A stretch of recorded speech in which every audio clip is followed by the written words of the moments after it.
Since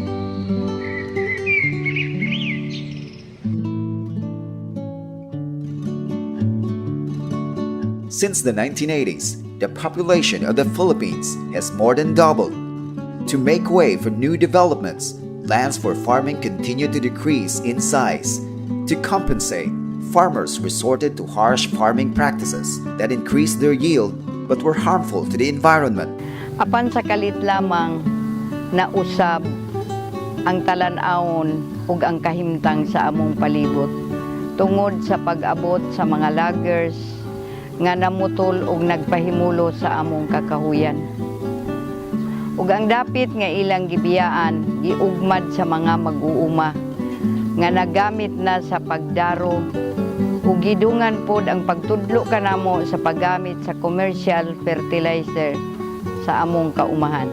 Atong panahona wala gyud mi maghunahuna ug maghandom nga makapaumaw di ay kadto sa among kayutaan kay ang among gihunahuna ug panglantaw mauman ang dakong abot sa kaumahan ug dakong income. Dako gid mo problema kaming mga mag-uuma mao ang gastuhan sa land preparation sa ka hektarya na mokabat sa 5 ingon sa 6,000 ka pesos. Para sa abo mga kaming mga ordinaryo mga mag-uuma, bugat-bugat gini sa among bulsa kining gastuhan nga 5 sa 6,000 pesos.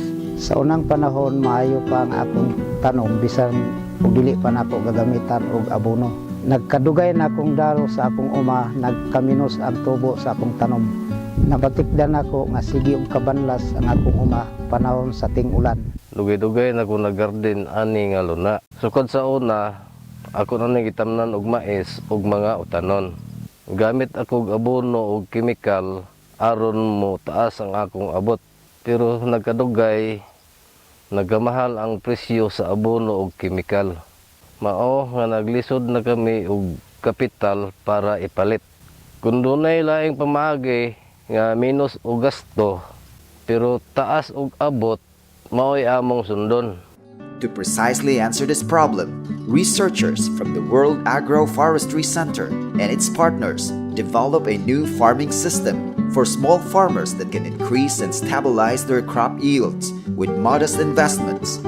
The World Agroforestry Center, in collaboration with the Sustainable Agriculture and Natural Resources Management Collaborative Research Support Program, and its partner, the North Carolina Agriculture and Technical State University, Virginia Tech, University of the Philippines, the La Salle University, and the Misamis Oriental State College of Agriculture and Technology, is developing a new farming system called conservation agriculture with trees that can help small farmers to restore and replenish eroded and degraded soils in the uplands and consequently increase yields and incomes. There are 3 main principles for practicing conservation agriculture with trees. First, the soil should be disturbed as little as possible. Second, the soil has to be covered with organic matter like crops, crop residues, and trees that are compatible with the crops being planted. And lastly, crops should be rotated and diversified and should make use of leguminous and cover crops and trees that generate additional sources of soil fertility replenishment.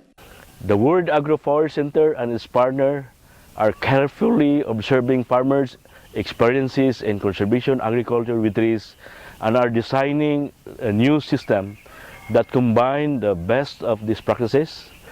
The intention is to identify promising conservation agriculture production system that dramatically improve soil condition, crop yields while keeping labor requirements to a minimum.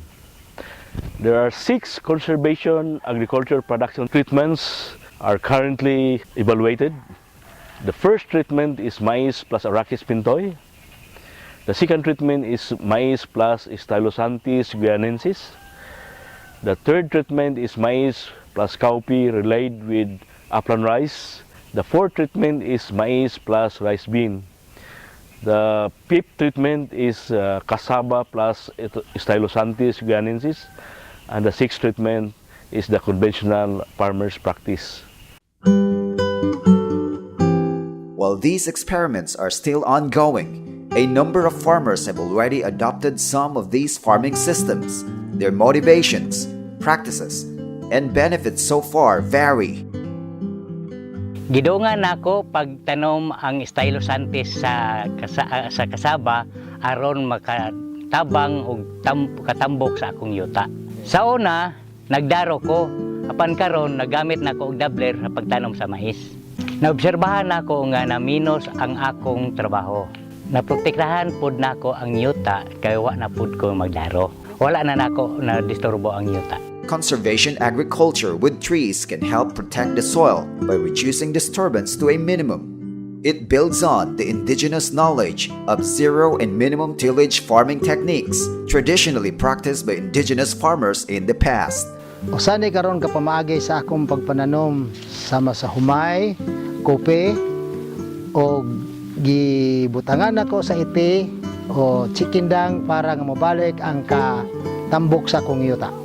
By applying fertilizers in same locations every year, the land builds up soil fertility over time.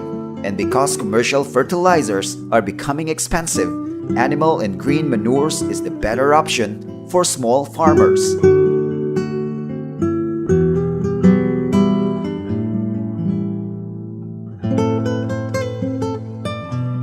Sa unang panahon, akong gasunugon ang mga sagbot sa akong uma. Karon dili na nako pagasunugon. Ako na lang pasagdan nga malata kay makaayo man dahil sa kalidad sa yuta. Mao nga tibuok tuig adunay gyud covered crop ang akong yuta.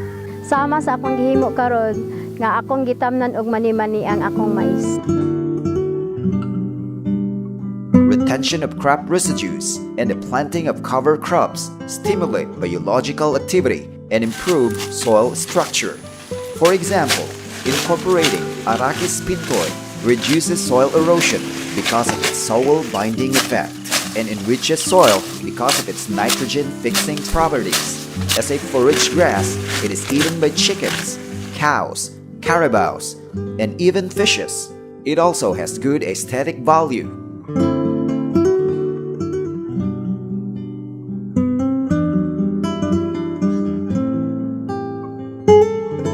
Daghang klase ang akong gitanom sa akong gamay nga uma. Ang akong pamaagi, gidungan akong tanom ang mais ug ang kaupi. Pag-harvest sa kaupi, gitamnan nako og humay. Pag-harvest pud sa mais, pulihan na pud nako siya og kaupi. Ang resulta, medyo arang-arang ang kita tungod sa daghang klase ang imong mabaligya. Ug makatabang pud siya sa pagkaon tungod kay makaon man ang humay ug ang mais ug ang kaupi makasustainer pod sa panud-an. Crop diversification also helps reduce the prevalence of pests and diseases which tend to build up under monocropping systems. It increases soil fertility by including nitrogen-fixing legumes such as cowpea. Farming systems that involve minimum tillage and retention or addition of crop residues accumulate more carbon than they release. The integration of trees in this system also increases the potential to store carbon. Conservation agriculture with trees can therefore play a role in the struggle to reduce global warming.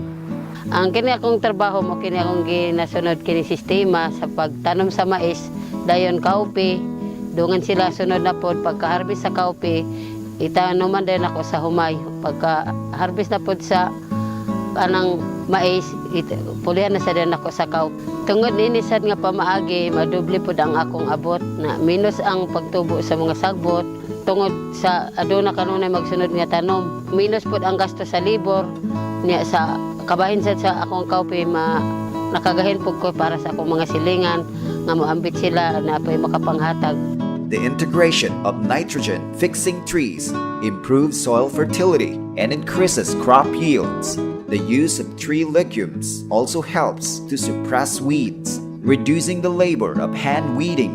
However, some additional labor is required to establish and maintain these trees. This means that conservation agriculture with trees is generally more labor-intensive than conventional cropping during the initial years of adoption. It is important that smallholder farmers and other practitioners know and understand the strengths and limitations of this farming system. To this end, ICRAF conducts annual Farmers Field Day to share new information to farmers. Pagkabalo na ko nga naay training seminar sa ICRAF, miapil ko og suway. Kaya ron sa mahibaloan ako ang mga scientifico nga pamaagi sa pagpanguma. Isa sa akong nakuha dito nga pamaagi mao ang intercropping ug ang zero tillage.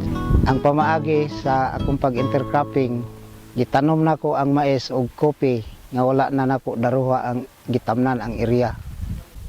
Ang mga benepisyo nga akong nakita nga nakasave ako sa libur, kaya dili naman ako modaro, unya mas nidako pagyod ang akong ani kay wala naman mabanlas ang yuta kay wala naman mabungkag. Disseminating research-based knowledge and technologies is very important for our extension work. It provides our smallholder farmers best options and choices of farming systems and technologies based on their interests and needs. We do this through Farmer Field School, field demonstration, Farmer Fields Day, hands-on training, and many others. Indeed, the Philippine uplands are threatened by food insecurity, land degradation, and climate change. Small farmers need science-based solutions to increase the efficiency of their crop production systems. Solutions that build on the best of local knowledge and practice, and that are truly accessible and affordable. Conservation agriculture with trees can provide new options to better care of the land and increase small farmers' food production. Ang kaumaw sa atong yuta maoy hinungdan sa atong kapobryon. Ang akong tambag nga kanato tanang mag-uuma kinahanglan magpadayon kita sa pagtuon sa pagpanguma diin kung ato na yung i-apply ang atong nakatunan sa pagpanguma sa atong umapod aron makita nato nga aduna kitay tinusbawan sa atong pagpanguma. Tambag nako sa akong mga igsoon nga mag-uma nga musunod kita sa scientific method of farming pinaagi sa CAP o di sa Sunrim nga pinaagi niini dili na mabanlas ang atong yuta panahon sa ting-ulan unya mas modako pa ang atong ani sa intercropping ug mayo ang production mayo pud ang atong kita. Karon dili pa ulahi ang tanan. Ang yutang kabilin sa among katigulangan, among protektahan ug among ampingan tungod og alang sa sunod namo nga kaliwatan.